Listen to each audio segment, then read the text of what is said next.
दोस्तों, भगवान विष्णु ने बताया कि स्त्रियों की कौन सी चीज उसे बिना बताए छूने से रातों रात भाग्य बदल जाता है और स्त्री के किस दिन चूड़ी पहनने से पति की उम्र कम हो जाती है और उसे अकाल मृत्यु का सामना करना पड़ता है। एक समय की बात है, एक बार माता लक्ष्मी भगवान विष्णु जी से मिलने जाती है और कहती है, हे प्रभु, जब मैं आपसे मिलने के लिए आ रही थी तो मेरी नजर रास्ते में मृत्यु लोक पर पड़ी। तो मैंने देखा कि कुछ सुहागिन स्त्रियां आपस में चर्चा कर रही थीं कि स्त्री की कौन सी चीज उसे बिना बताए छूने से रातों रात भाग्य बदल जाता है और स्त्री के इस दिन चूड़ी पहनने से पति की उम्र कम हो जाती है। हे प्रभु, मैंने जब से उस चर्चा को सुना है मेरा मन विचलित हो गया है। इसीलिए मेरा आपसे अनुरोध है कि आप मुझे मेरे दोनों प्रश्नों का उत्तर देकर मुझे संतुष्ट करने की कृपा करें। तब भगवान विष्णु मुस्कुराते हुए कहते हैं, हे देवी लक्ष्मी, मैं तुम्हें तुम्हारे दोनों प्रश्नों के उत्तर एक छोटी सी कहानी के माध्यम से दूंगा, पर मेरी एक शर्त है। मैं जब तक कहानी सुनाऊंगा तब तक पूरा मन लगाकर कहानी सुनना, क्योंकि आधी अधूरी कहानी सुनने से आधा अधूरा ही ज्ञान प्राप्त होता है जो जीवन में कभी काम नहीं आता। फिर भगवान विष्णु की बात सुनकर माता लक्ष्मी कहती है, ठीक है प्रभु, मैं आपको वचन देती हूँ कि मैं कहानी पूरे मन से सुनूंगी। आप कहानी प्रारंभ कीजिए। भगवान विष्णु कहते हैं, हे देवी लक्ष्मी, एक नगर में एक सेठ रहता था। वह बहुत ही संपन्न था, उनके पास सब कुछ था। आलीशान दुकान थी, महल था, धन की कोई कमी नहीं थी। सेठ के 3 बेटे थे, तीनों बेटों की शादी हो चुकी थी। सेठ की 3 बहू थी। उनका स्वभाव बहुत ही अच्छा था। अपने सास ससुर और पति की खूब सेवा किया करती थी, इसलिए घर में सुख शांति का वातावरण था। सेठ का बड़ा लड़का थोड़ा स्वभाव का अच्छा नहीं था, इसलिए सेठ के बड़े लड़के की उसके माँ बाप से नहीं बनती थी। इसीलिए सेठ ने अपने बड़े बेटे को धन नहीं दिया था और अपने दोनों छोटे लड़के और तीनों बहुओं में बांट दिया था, जिसकी वजह से बड़े लड़के की आर्थिक स्थिति ज्यादा अच्छी नहीं थी। भगवान विष्णु कहते हैं, हे देवी लक्ष्मी, एक बार सेठ अपने मन में सोचता है कि भगवान ने मुझे सब कुछ दिया है पर एक बेटी नहीं दिया। यदि एक बेटी होती तो मैं अपने मन की सारी बातें अपनी बेटी को बताता और बेटी को बहुत दुलार करता।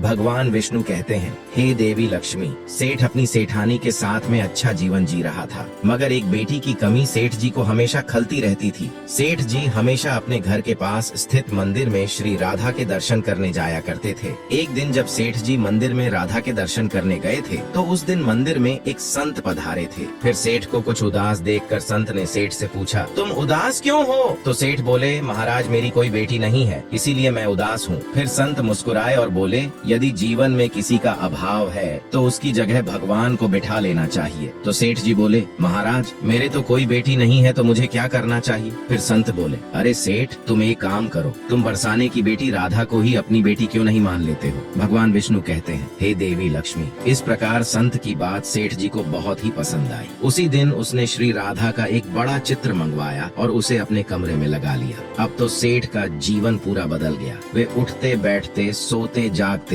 श्री राधा जी को अपनी बेटी मान करके उनसे बातें करने लगते थे। और इतना ही नहीं, सेठ को अपनी बेटी राधा से हर बात बताने में बहुत ही आनंद आता था। इस प्रकार सेठ की राधा में ऐसी लगन लगी कि जब भी वह दुकान पर जाते थे तो श्री राधा रानी को भोग लगा करके प्रसाद खाकर ही जाते थे और शाम को लौटते थे तो राधा को प्रणाम करते थे और उनसे बातें करते थे और भोग लगा करके प्रसाद ग्रहण करते थे। भगवान विष्णु कहते हैं कि हे देवी लक्ष्मी, उस सेठ ने जब से राधा को अपनी बेटी के रूप में स्वीकार किया था तब से वह हर समय प्रसन्न चित्त रहते थे। जब भी सेठ से कोई पूछता था कि तुम्हारे कितने बच्चे हैं तो सेठ हमेशा यही कहता था कि मेरे 3 बेटे 3 बहू, मैं और मेरी एक बेटी है। भगवान विष्णु कहते हैं, हे देवी लक्ष्मी, एक दिन सेठ जी के घर में चूड़ी पहनाने वाली मणिहारन आई तो राधा ने सोचा कि आज तो दिन ठीक नहीं है और आज के दिन तो चूड़ी पहनना अशुभ होता है। इसलिए श्री राधा जी ने अपनी माया से उस मणिहारन की चूड़ियों का रंग खराब कर दिया, जिससे सेठ की बहुएं चूड़ी नहीं पहनी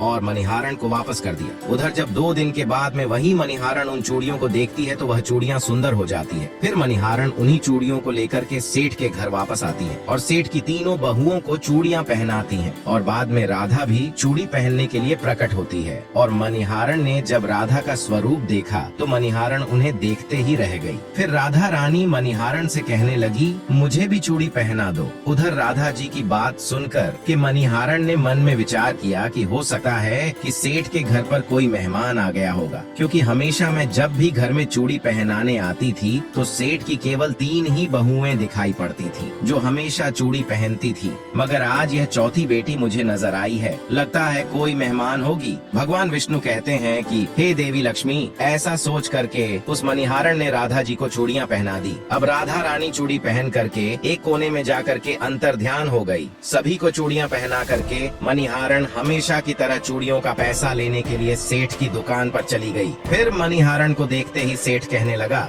लगता है घर पर चूड़ियां पहनाने गई थी, तुम हमारी तीनों बहुओं को चूड़ियां पहना कर आई हो। ये लो अपने पैसे। मैं तुम्हें देखकर ही समझ गया कि तुम दुकान पर पैसे लेने के लिए आई हो। और फिर उसने मणिहारण को हर बार जितने पैसे देते थे उतना ही पैसे निकाल कर दे दिए। तो मणिहारण कहने लगी, सेठ जी, इस बार मैंने 3 जनों को नहीं बल्कि 4 जनों को चूड़ियां पहनाई हैं, इसलिए इस बार मैं ज्यादा पैसे लूंगी। भगवान विष्णु कहते हैं कि हे देवी लक्ष्मी। मणिहारण की बात को सुनकर के सेठ कहने लगे, हमारे घर में 3 बहुओं के अलावा चौथी तो कोई है ही नहीं, फिर तुमने चूड़ी कैसे पहनाई? मणिहारण कहने लगी, सेठ जी मैं नहीं जानती, लेकिन मैं तो सिर्फ इतना जानती हूँ कि मैंने तो 4 को चूड़ी पहनाई है। फिर इस प्रकार मणिहारण की बात को सुन करके सेठ कहने लगा, ठीक है, पहले तुम 3 लोगों के पैसे ले जाओ, बाकी के पैसे मैं पहले घर पर जाकर पता करूंगा कि चौथा कौन है जिसे तुमने चूड़ी पहनाई है, उसके बाद तुम्हें पैसे दूंगा। मणिहारण बोली, ठीक है सेठ जी, पहले आप घर पर पता कीजिए, उसके बाद मुझे मेरे पैसे दे देना। और ऐसा कह करके वह मणिहारण सेठ की दुकान से चली गई। भगवान विष्णु कहते हैं कि हे देवी लक्ष्मी।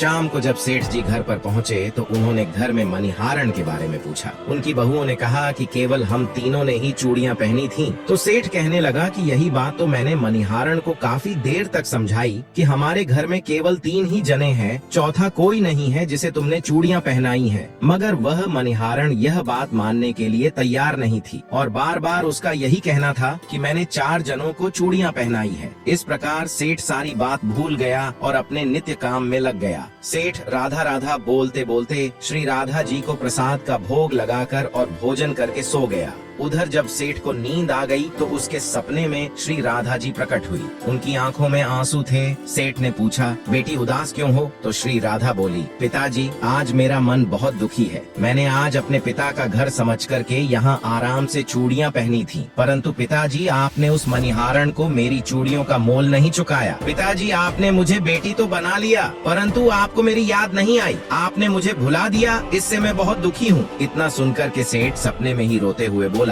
बेटी मुझे माफ कर दो, मुझसे बहुत बड़ी भूल हो गई। और सेठ तुरंत ही नींद से उठे, उनकी आंखों से आंसू आ रहे थे। सेठ ने तुरंत ही तिजोरी में से पैसे निकाले और मणिहारण के घर की तरफ पहुंच गया। सेठ ने मणिहारण के घर का दरवाजा खटखटाया। मणिहारण ने दरवाजा खोला और नजर आया सेठ खड़े हैं। तो मणिहारण कहने लगी, सेठ जी इतनी रात को आप कैसे आना हुआ? और फिर मणिहारण सेठ को अपने घर के अंदर ले गई। सेठ मणिहारण से कहने लगा, तुम्हारे जैसा भाग्यशाली कोई नहीं है, तुम तो बहुत ही भाग्यशाली हो। तो मणिहारण कहने लगी, सेठ जी ऐसा क्या हुआ? तो सेठ बोला, मैंने राधा जी को अपनी बेटी बनाया है, परंतु मैंने उन्हें कभी भी अपने नेत्रों से नहीं देखा, लेकिन तुमने आज उन्हीं राधा जी को अपने हाथों से चूड़ियां पहनाई है। आज तुम्हारे जितना भाग्यशाली इस धरती पर दूसरा कोई नहीं है। मैं तुम्हें अपनी पुत्री की पहनी हुई चूड़ी का मूल्य चुकाने आया हूँ। और यह कह करके सेठ जी ने रुपयों से भरी हुई थैली मणिहारण के सामने रख दी और कहा,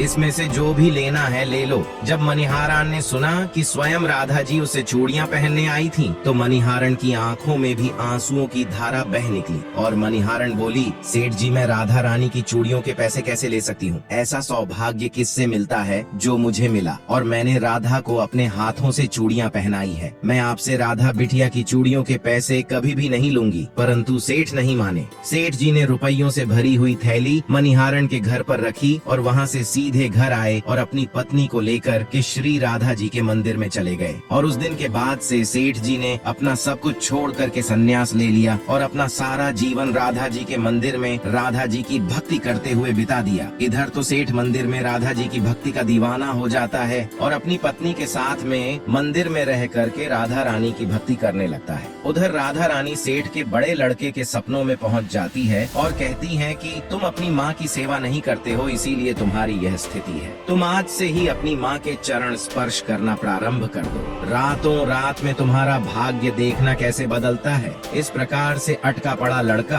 अपनी माँ के चरणों को रोजाना स्पर्श करने लगा और फिर बहुत बड़ा आदमी बन गया और उसके पास धन की कोई कमी नहीं रही। फिर भगवान विष्णु कहते हैं, हे देवी लक्ष्मी, तुम अपने पहले प्रश्न का उत्तर समझ लो। तुम्हारा पहला प्रश्न था कि स्त्री की कौन सी चीज उसे बिना बताए छूने से रातों रात भाग्य बदल जाता है। तो ठीक से समझ लो, जो इंसान सेठ के बड़े लड़के की तरह अपनी माँ के चरणों की सेवा करता है, माँ के चरणों का अमृत पान करता है, उसका सोया हुआ भाग्य जाग जाता है और एक दिन ऐसा इंसान बहुत बड़ा आदमी बनता है। भगवान विष्णु कहते हैं कि हे देवी लक्ष्मी, अब तुम अपने दूसरे प्रश्न का उत्तर सुनो। तुम्हारा दूसरा प्रश्न था कि स्त्री के किस दिन चूड़ी पहनने से पति की उम्र कम हो जाती है। तो समझ लो, जिस दिन मणिहारण सेठ की तीनों बहुओं को चूड़ियां पहनाने के लिए आई थी, तो राधा जी ने देखा कि उस दिन मंगलवार है, इसलिए राधा जी ने अपनी माया से उन चूड़ियों को काला कर दिया, जिससे सेठ की बहुओं को चूड़ियों का रंग पसंद नहीं आया। और फिर मणिहारान अगले 2 दिन के बाद यानी शुक्रवार को आती है तो चूड़ियों का रंग सुंदर हो जाता है और सेठ की तीनों बहुएं और राधा चूड़ी पहनती हैं। इस तरह हमेशा के लिए सचेत रहने के लिए राधा रानी सेठ के बड़े बेटे की तरह सेठ की तीनों बहुओं के सपनों में आती है और चूड़ी का महत्व बताते हुए कहती हैं कि